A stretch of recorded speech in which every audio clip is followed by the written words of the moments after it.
we lied a lot to the public. Government was lying. I suspected that we were lying, but I wasn't too sure. You see, when people tell you, because I was reporting the meetings, when they told us President Yar'Adua was playing with his children, the stories were not adding up. But when I confirmed that we were being fed with lies. So at that time, you were not having access to the president? No. Nobody had access to him once he was flown abroad. Nobody had access. The cabal took over. They were in charge of everything. It was all the president said, Mr. President said. Even when you knew they were lying, you could not be too sure. But when I confirmed that they were lying and confirmed that the president was not in a position to give instructions or sign anything, was when they went to get him sign, was it the bill, National Assembly bill? And when they came back, I started asking questions. You see, when three people say three different things, then you know that they did not come together to agree on a common lie to tell. One of them said that they stayed in another town and sent the National Assembly document for the president to sign. One of them said, the same person told me, one person said he was downstairs and sent it up for him to sign. And another person told me that he went and saw him and the ADC and the CSO did not allow him to talk with him and they gave it to him to sign. Consistency. So there was inconsistency and I concluded that we were being fed with lies and I was consequently feeding the public with lies. I got disturbed. I got so disturbed that I was not able to sleep anymore.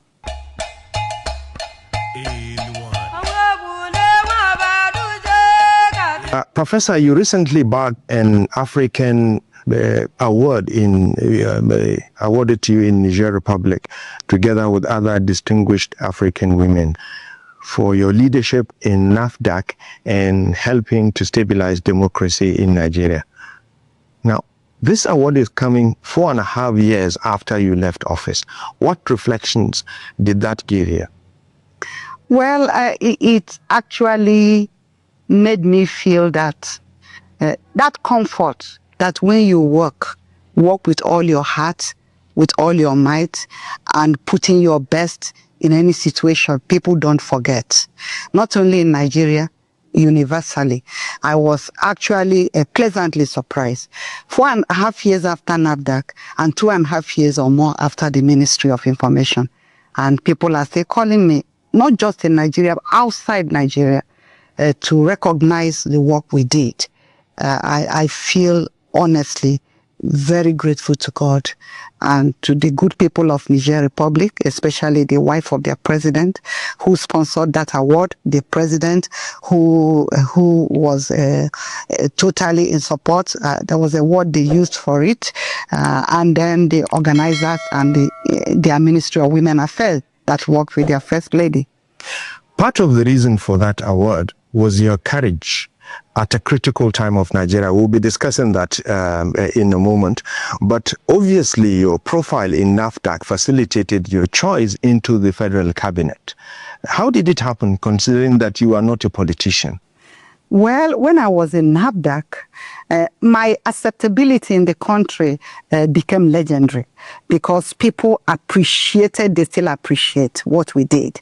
And because of that, President Obasanjo announced that I announced me as the mobilizer of something like that, of Yar'Adua's campaign. And I didn't like the position because I felt my hands were full in NAFDAC. But because I needed to obey a constituted authority and the man that put down his feet to employ me as DG NAFDAC, I joined the campaign as the Director of Mobilization. So that was actually my first time into going into partisan politics, but going into public service was from when I went into local government position. We can go back to that. I wanted to know how you got to become a minister. How I got to become a minister. So after the campaign, the president was sworn in, and when he reshuffled, he made me Minister of Information and Communications. And that was announced after all the oath taking and all the ceremonies, I didn't really expect to be Minister of Information because it's information for me is like 180 degrees away from me. I wanted a critical ministry where I could go and achieve X in 6 months, X in another 3 months, and so on. I'm not saying that... I think you are not the only person that was surprised. Yes. How come you were given the ministry portfolio? From what President Yar'Adua told me, may he so rest in peace, we had image problem, and I was suited in that position to handle information at a time when government was not actually too acceptable to the people. So my acceptability to the people became an asset for government. So that was why I was put in that position. I felt very bad. I must tell you that. And it would have been difficult for me to accept it if I was told earlier. But you know, in Nigeria, it's after the swearing in and everything that this is announced. But I quickly reminded myself with my daughter and the mother-in-law that came to support me and my husband that this is the soul and this information is the soul and image of Nigeria, and I can still be there and make the best out of it. I know that wherever I found myself, I would try to turn around the place, and I encouraged myself. Again, I remembered something that happened 6 months before that appointment. My elder sister had a dream that I was made Minister of Information, and I told her she had malaria, that she should go and buy Coartem, because there was no way in this world I could be made Minister of Information. So that dream is called by malaria hallucination. So it didn't occur to you that your profile now as somebody that Nigerians respect would be used to kind of mobilize Nigeria? It didn't occur to me at all. But when I remembered my elder sister's dream, I said, wow, nothing happens without God's approval. So I swung into action. Most of the journalists, most of you didn't want me. You said I was not part of you. And they abused me all over the place, but I didn't listen. I just continued as if nothing was happening. Such that by the time I finished that first part, and when I was reappointed, before I was reappointed, the same journalists that were saying they didn't want me because I'm not a journalist, they were writing to say they wanted me back. During your tenure as Information and Communications Minister, you brought many programs and slogans to shore up Nigeria's image abroad and ensure that Nigerians are patriotic. How would you assess these campaigns that you, good people, great nation? I would say it's one of the best things that had ever happened to this country. Because it was rebranding that was people-oriented. It was not government-oriented. And in fact, that rebranding is even more popular outside this country than in Nigeria. How? In Niger, they are excited about it. Nigerians, this is the first time Nigerians are coming out to say we are indeed good people and it's a great nation without making any pretense about it. And good people, great nation is still being used in some products. I feel so excited about it. And when you get into Heathrow, the big signboard you see, is it GT Bank? Nigeria, good people, great nation. Does it not lift your spirit when you see it? And I believe that that Rebranding Nigeria campaign, by the grace of God, could still come back sometime in our lifetime. But even if it doesn't, it will continue to permeate into the system. For the fact that the slogan is still in use will tell you that it's an accepted slogan. You know, Madam... and if it was not about slogan, the slogan was just a driving force, remember? Yes, you know, many a Nigerian critic say, but for the existence of the likes of the parastatals in the Ministry of Information, NTA, Voice of Nigeria, Radio Nigeria, NAN, that the ministry is kind of irrelevant. If not for this kind of intellectual direction, you, and I think to an extent Nweki Jr., tried to give it. Are you also in tune with this, that there is need to reform the Ministry of Information and its role generally? But they are right. The critics are right. Ministry of Information needs re-engineering. Because if a ministry is not relevant, if a ministry is not speaking to the minds of people's needs, that ministry becomes irrelevant. And that was why I brought in the Rebranding Nigeria campaign, so that Ministry of Information would not just be a ministry of reading news and then reading news, kind of, and analyzing news. And I believe it needs re-engineering. I don't. If I tell you I know how else it can be done, then I will be lying. The only way I thought it could be done was through that rebranding, because if we had continued with rebranding, by now it would have gotten into the nerves and fabrics of this system, whereby people will start actually reassessing the way we assess ourselves, reorientation, bringing up that spirit of patriotism and going back to bring up those beautiful cultural values and telling the world who we are, because most of the time people tell us who we are. People define ourselves for us instead of us defining ourselves to the world. It was catching on all over. Even in America, they were asking for right to produce our shirts of Nigeria, good people, great nation. Anyway, I believe that that Rebranding Nigerian project was a good program. That was why President Yar'Adua approved it. And I believe it caught on, and I believe it is still on in one way or the other. For the fact that people are still talking about it means that it's worth discussing and it was worth doing. Professor, all your life, you had either been an academic or a technocrat, doing fine and enjoying life. What attracted you to politics? I was an accidental politician, let me put it that way. I was a lecturer, and my dream was to become a renowned professor, to make some inventions in the area of drugs. I really wanted to be a world-renowned professor. I dreamt it. So I didn't want to have anything to do with politics. You can't mix wanting to be a renowned politician and professor and politics. My husband used to go to the village to treat patients, so I was going with him. So some weekends, when we visited the village, so a woman or a girl will run to us and say, doctor, me doctor's wife, if you had come last weekend, my child wouldn't have died. That kind of story. So it touched my spirit. I called my husband. I said, why don't you open a clinic so that you can be helping these people? My husband said, what? If you finish treating them, they will say, oh, thank you, Julius. Julius' son has treated us, and there's no way we should pay him. We know the father. There is our relation.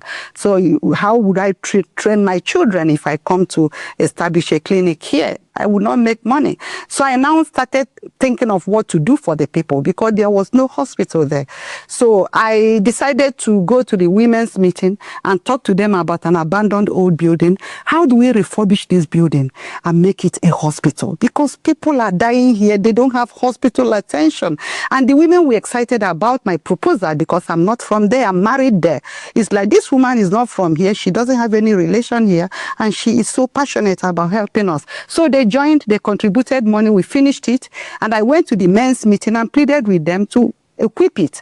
And what I used to get them was just equip at the theater or the ward or wherever, and get your name affixed there and get immortalized, your name, your company, your family, or whatever.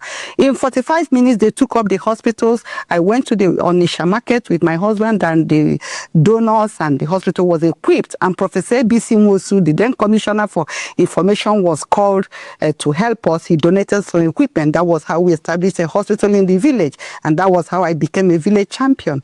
They now said, oh, this woman is our own.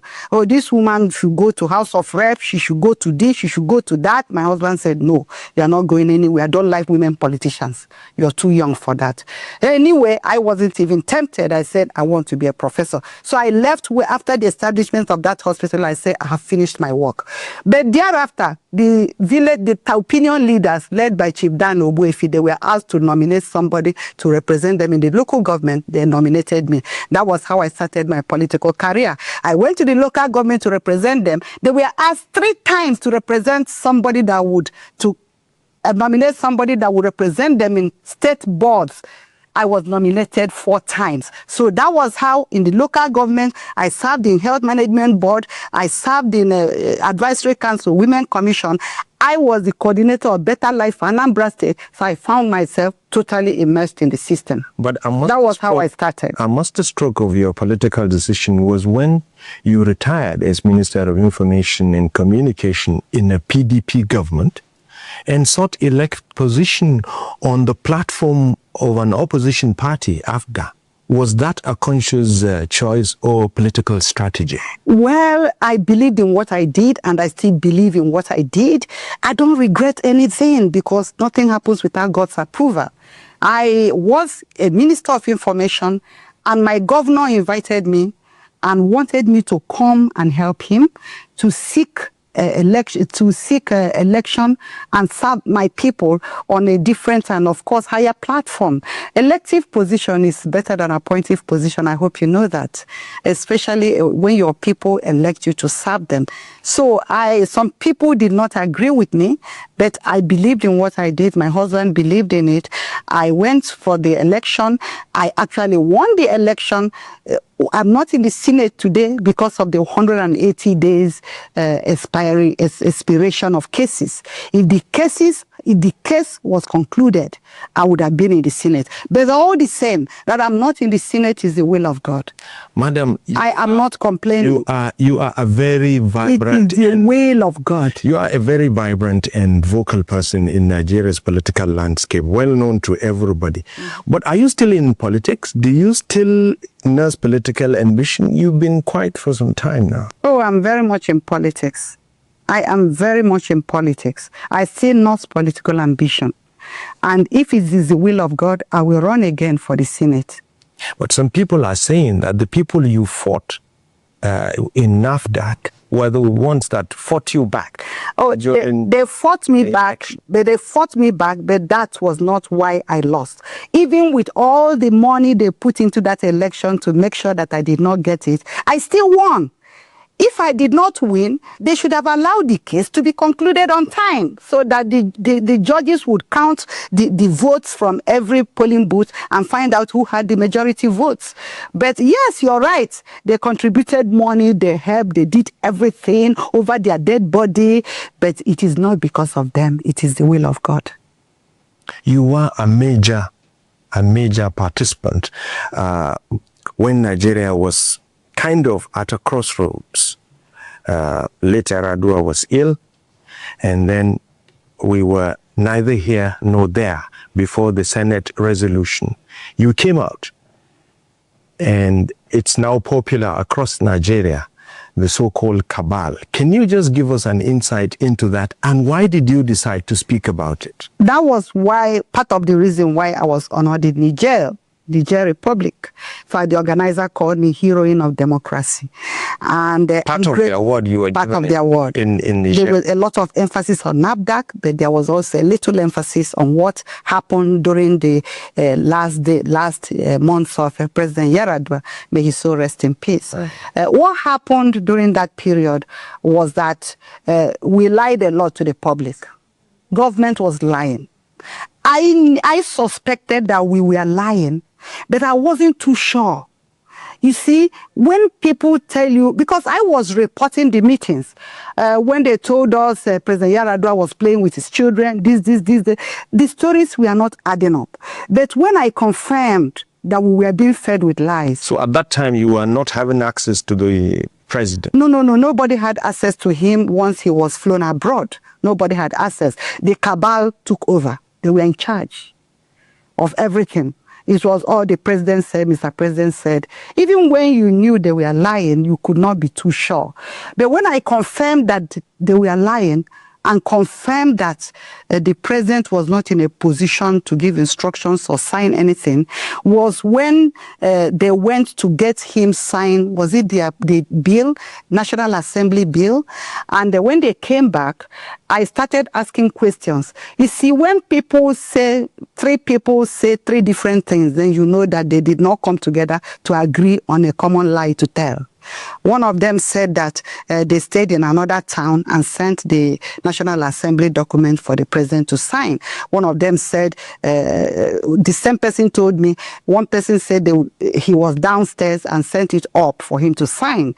And another person told me that he went and saw him and the ADC and the CSO did not allow him to talk with him and they gave it to him to sign. Consistency. So there was inconsistency, and I concluded that we were being fed with lies, and I was consequently feeding the public with lies. I got disturbed. I got so disturbed that I was not able to sleep anymore. At a stage, I decided to travel. Took my leave for the first time, hoping that by the time I came back from my leave, these things would be sorted out. But by the time I came back, it was still on. That was when, after the last council meeting, when the former Attorney General took over my job.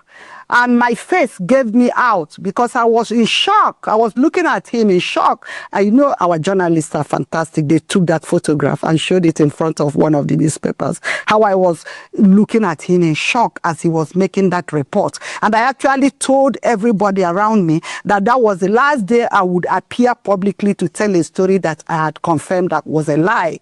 And a day before that council, I had started thinking of what to do. But before that day before council, I went to 3 ministers. One of them, I went to his house because of his age. And when I came to his house, I saw Dr. Kalu Idike-Kalu. I called Dr. Kalu Idike-Kalu, the former Minister of Finance. I said, my brother, this is why I have come here. I would want you to join your voice to mine if you can. Our democracy is collapsing. I want to speak to this man. I've spoken to 2 ministers. They don't want to help. But I think for the age of this man, he's not looking for money. He's not looking for anything. He should be able to join me. I want some people to join me. I don't want to do it alone. Dr. Kalu Idike-Kalu was so excited. He said, go ahead. Whatever you do, I support you. I called the man, talked to him. He said he was not ready to join me in saying anything. I should just leave it. I called the minister out from the church immediately after a mass. I said, Honorable Minister, we have to do something. Our democracy is collapsing. People died over the years for us to get the democracy we are enjoying. If it collapses, those of us that feel that we have to keep our job, we still lose this job. The minister said I should just leave him. This thing is too delicate. If the man comes back, I called the minister, the third. That one said he was coming to my office. I said, listen, I want us to come together. He said, no, Yar'Adua did so much for me. I can't afford to fight him. I said, we are not fighting Yar'Adua. A man is ill. It is not a crime to be ill. It's just that we want the vice president to become acting president. The system is getting derailed. Look at the story. He cannot send troops to Jos. He cannot do this. He cannot sign this. That's why they told so many lies. Anyway, he said he was never going to join me in the process. So I decided to go solo. I wrote, after those 3 people, I stopped meeting anybody. After writing that memo, I called my SA. Mr. Bumba, to my house in the morning. I said, Ron. He said, what is going on? Are you not going to council? I said, you must be here before 8:30. He came, he read it. After reading it, he said, Mommy, this is suicidal. You can't do this. I said, why shouldn't I do it? If I die, I die. He said that our job is on the line. I said, if our democracy collapses, you will still lose your job. So I went and presented it that morning, and after I distributed the papers, some of them read it quickly. The secretary to government said, no, retrieve these papers. And some people started abusing me. The highest voice was that of the Attorney General, and it went on and on. I was so harassed that I forgot my council papers and box in that council chambers. I left. I came back to collect them. Anyway, my husband was also upset when he heard it. He called me. I said, why did you do this? Why did you do this? You suffered too much in NAFDAC. You didn't do. And I said to my husband, yes, I didn't tell you. I'm sorry. Because I know that if I told you, you would not agree. If Abraham had told Sarah he was going to sacrifice Isaac, Sarah would not have allowed him leave the house. So it's like I had reply for everybody. And I have no regret. I know I am still suffering from that because too many people are still angry with me. But honestly speaking, do you feel vindicated, kind of? I feel vindicated because immediately after that memo issue, it triggered a spiral response from everywhere. National Assembly, these groups and that groups, and eventually our president became acting president, became president, and is still president. What is important is that our democracy was stabilized. And I was not out to fight President Yar'Adua. In fact, President Yar'Adua, if he saw me some meters away, even as a president, he would shout, "My sister, how are my sister?" So we were close enough. I was even closer to the wife. So it was not a personal fight. It was like I was Minister of Information.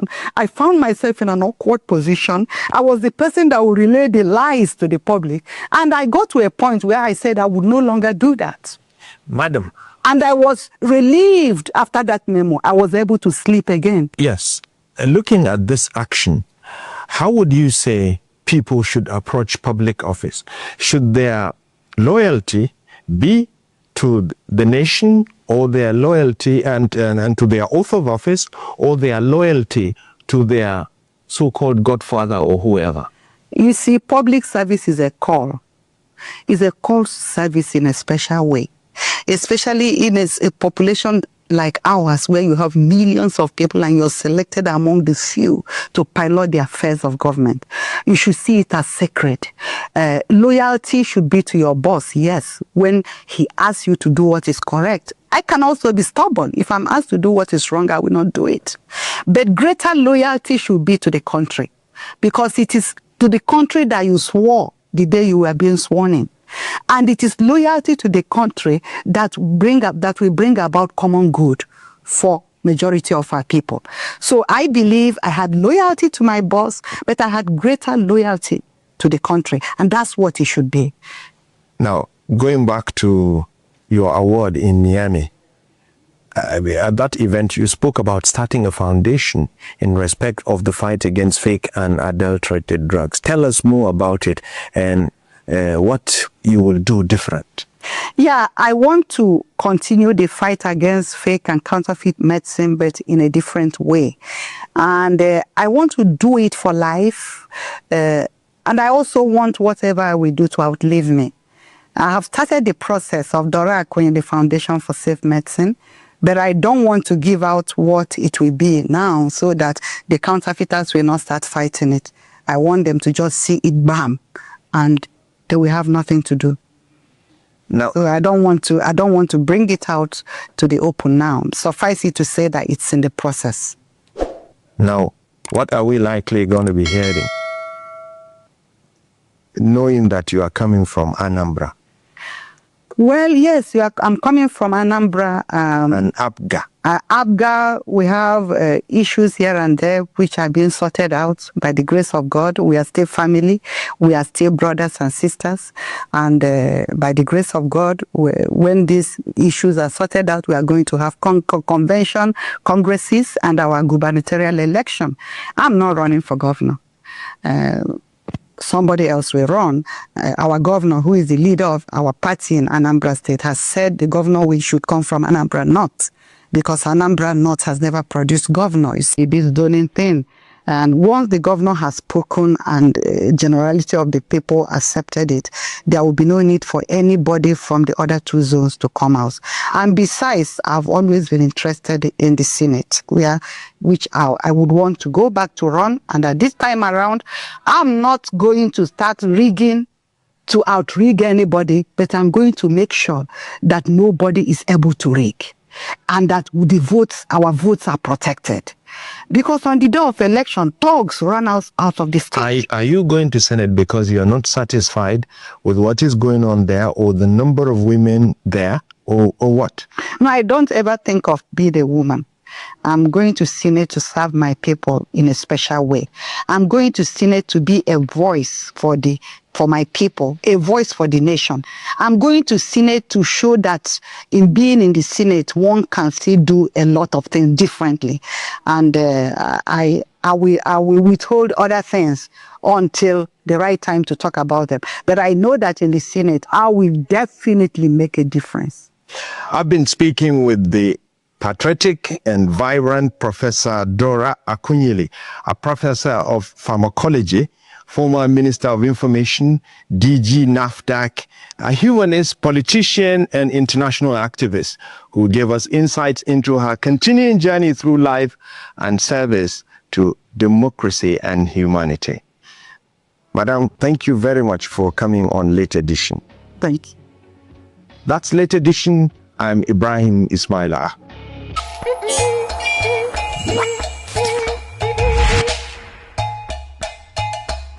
Hey.